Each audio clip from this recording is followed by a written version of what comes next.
I don't think I can do this.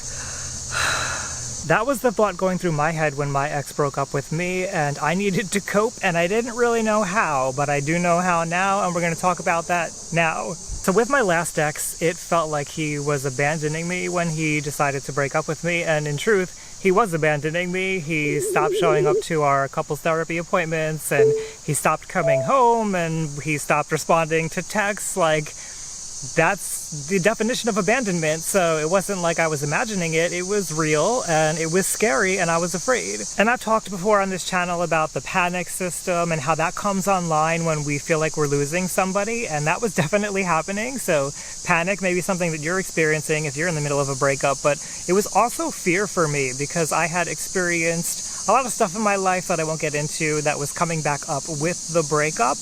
And I was afraid, you know, it was abandonment, and I've had borderline tendencies in the past, and fear of abandonment is a thing with people who have borderline personality disorder or borderline traits. So this was like it was happening, it was real, it was abandonment, and it was something to be afraid of. And though the panic system and the fear system in the body are linked, fear is more with that response of fight, flight, or freeze, and I was going through all of that. I was freaking out, I would get really angry, try to fight, I would get really scared and withdraw from people, and that was kind of like the flight part of it, and then just the general freezing of like depression and not really...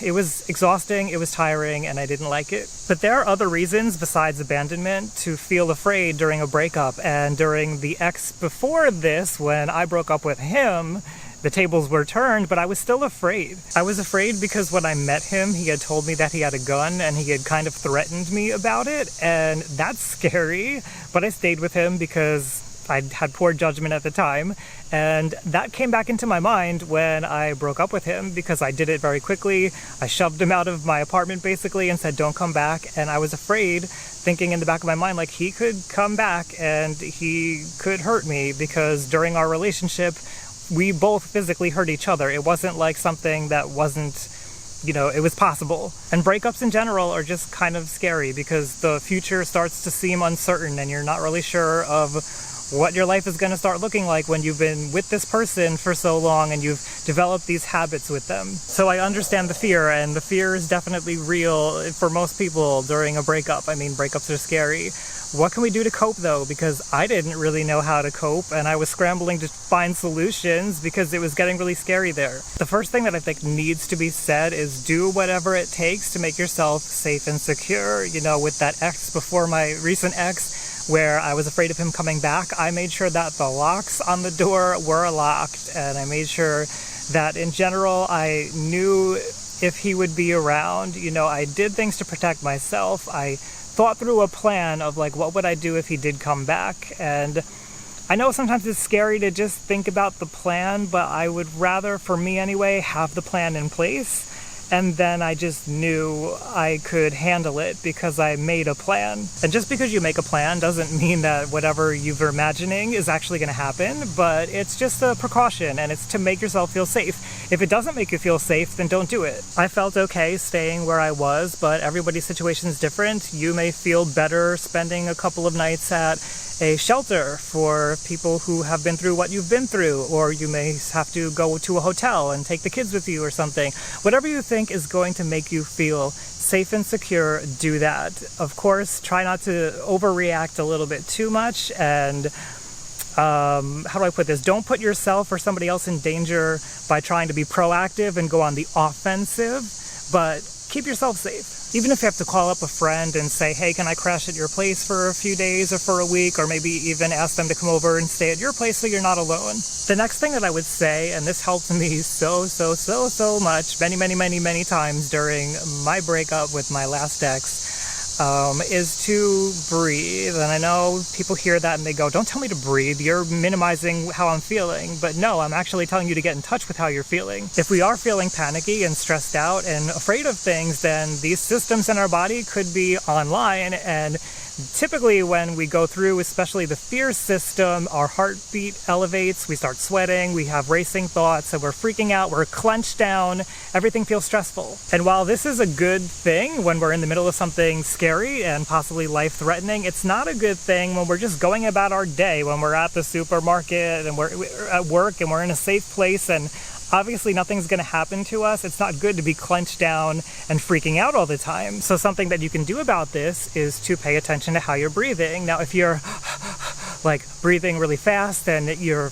breathing hard and it's not comfortable, if you're able to do so, if it is comfortable, and if you have spoken to a doctor maybe and you know that it's okay for you to change how you breathe, slow down your breathing. Take deeper breaths. Maybe even if you're talking like I am really fast, slow down your speech.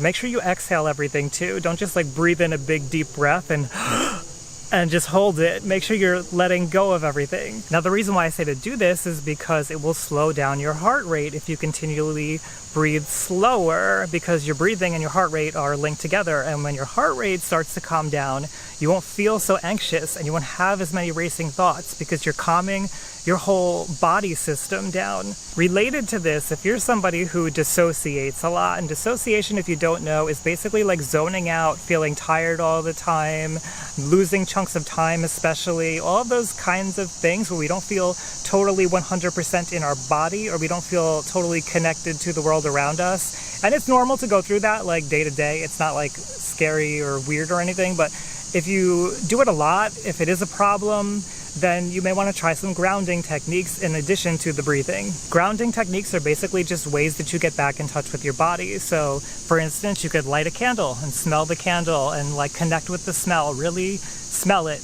and be involved in the process of smelling it. Like put your mind there and really dissect what is the smell that you're smelling, what are the different flavors and the notes and all of that kind of stuff. Or a pretty simple one that I do a lot is I feel, what do my feet feel like against the ground, you know?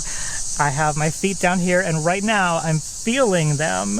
Like I'm feeling them not with my hands, but on the inside. What do the bottoms of my feet feel like against the ground? And particularly the feet is helpful because the feet is the first thing that we have if we actually need to run away. So if we're feeling panicked and we're feeling that flight part of fight or flight, or even the fight part, our feet are kind of like the first thing that brace us against the ground and enable us to move, so we feel powerful when we connect to our feet. But of course, it doesn't have to be your feet. Maybe you're somebody who doesn't have feet. You can connect to your hands, you can connect to your legs, your arms, your torso, whatever it is, like feel, you know, basically we're engaging the senses. What do things feel like on your skin? And can you feel things in a way that make you feel safe and comfortable? You know, don't put like rough abrasive things on your skin if that doesn't make you feel comfortable. Try something soft like a blanket and really feel it. Or another common thing that people do that I've used sometimes myself is to look around your environment, and I'm not in a great environment right now to be able to do this, but look for colors or maybe shapes, but usually you go for colors. What do you see? What kind of colors? Like pick a color, orange, and how many things can you find that have orange in your environment? And just like moving your eyes around and moving your body can get you feeling engaged in your body again. There's another simple one that I tend to lose focus of when I get stressed out, and it definitely happened a lot during my breakup, which is to just make sure you're eating right, make sure you're drinking, you know, don't like put pressure on yourself to eat like a certain specific way, but make sure you're actually eating, make sure you're drinking and staying hydrated, and do your best to get as much sleep as you can. You know, that's healthy for you. If you're oversleeping, that's obviously not so great, but do what you can. You know, obviously it's a stressful time. You're gonna mess up. I messed up all the time. But when you remember, try to remember, maybe even set alarms if you have to, have a nice meal and enjoy that meal and smell it and taste it and engage those senses. Something else that really, really helps to cope is find people that you trust. Hopefully you have some friends that you trust, but if you don't, go online, find people that have been through something similar and talk with them. Be around them, especially in person if you can.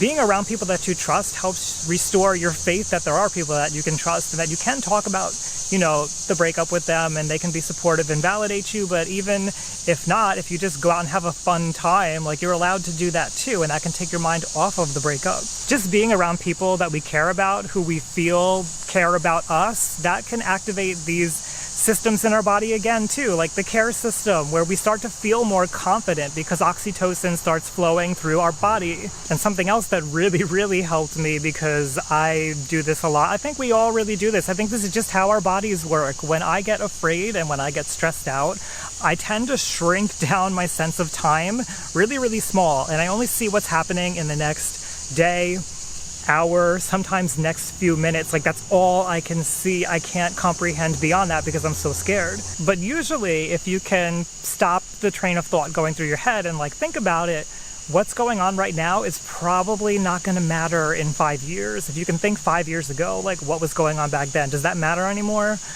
Not really. Even if it felt like it was totally major in the moment, it probably doesn't matter that much. And so expanding my sense of time and reminding myself of where I am in time and how I have other things that I can do and I'm going to accomplish more in my life than just this breakup, that helped me a lot. And related to that, go backwards in time and think of other hard things that you've gone through before. Remind yourself of how you've got through them. We all face challenges. If you're young, maybe you haven't faced a lot of challenges. Maybe this is your first one, and that's scary, and I get that. So this will be the first one you get through, and encourage yourself that you will get through it. But think back to times when things were hard for you. What was that challenge that you've gone through? And remind yourself of how you got through that and how you're going to get through this. And that's what I really want you to take away here, is that you will get through this, as much as it seems like you won't, as much as you probably tell yourself in your head, this is impossible, you're never gonna make it. You will make it. I made it. It's been 2.5, 3, it's actually I think been 3 years now. 3 years since the breakup with my ex. I did not even imagine 3 years from back then, and here I am. Do you have any other tips for people who are going through a breakup? Leave those down below in the comments.